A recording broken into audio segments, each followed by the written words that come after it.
C'est au cours d'une élection qu'on peut avoir la démocratie. Les élections, c'est le garde-fou de la démocratie. Mais la démocratie, ce n'est pas les élections. Selon Pierre Rosanvallon, historien, la démocratie, c'est la possibilité du pluralisme. La démocratie, c'est aussi la préservation des droits de l'homme.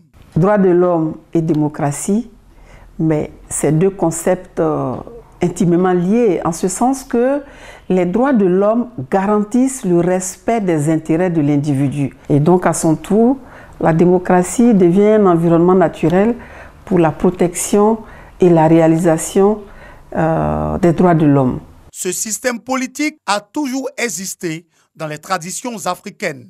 En Côte d'Ivoire, le peuple Nzima fonctionne selon des lois et des règles démocratiques. Il a même sa constitution, ses lois fondamentales et son conseil constitutionnel.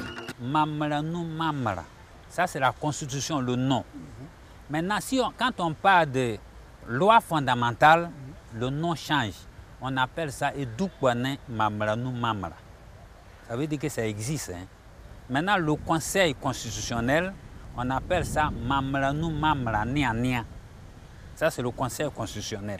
Ce sont toutes ces dispositions qui permettent à ce peuple de choisir son chef. On choisit les enfants aînés des femmes. Donc, si vous dites qu'il y a 5 femmes qui sont dans la royauté, on va essayer d'examiner parmi les enfants, des enfants aînés, on prend. Et puis, il y a des critères de choix.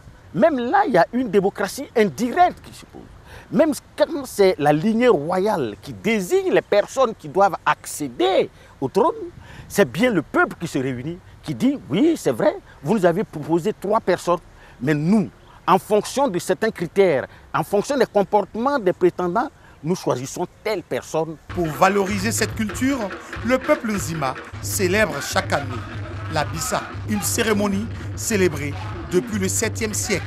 À cette occasion, on retire au roi, à la reine et aux chefs traditionnels leur souveraineté et leurs humilités.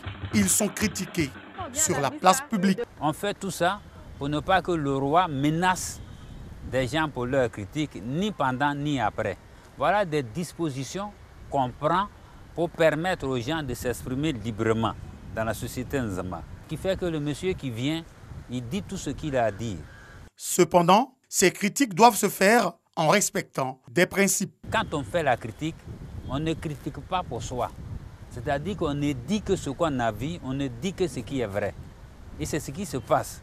Clairement, c'est celui qui peut parler sans heurter, mais qui a un langage doux, qui a un langage posé et qui dit de bonnes choses, qui peut donc être avec les grandes personnes pour parler. Chez les Nzima, la loi s'applique à tous. Dans cette société, un esclave peut porter plainte contre un roi et puis gagner son procès. La démocratie en pays Nzima est une richesse pour ce peuple qui a toujours fait de la cohésion sociale sa priorité.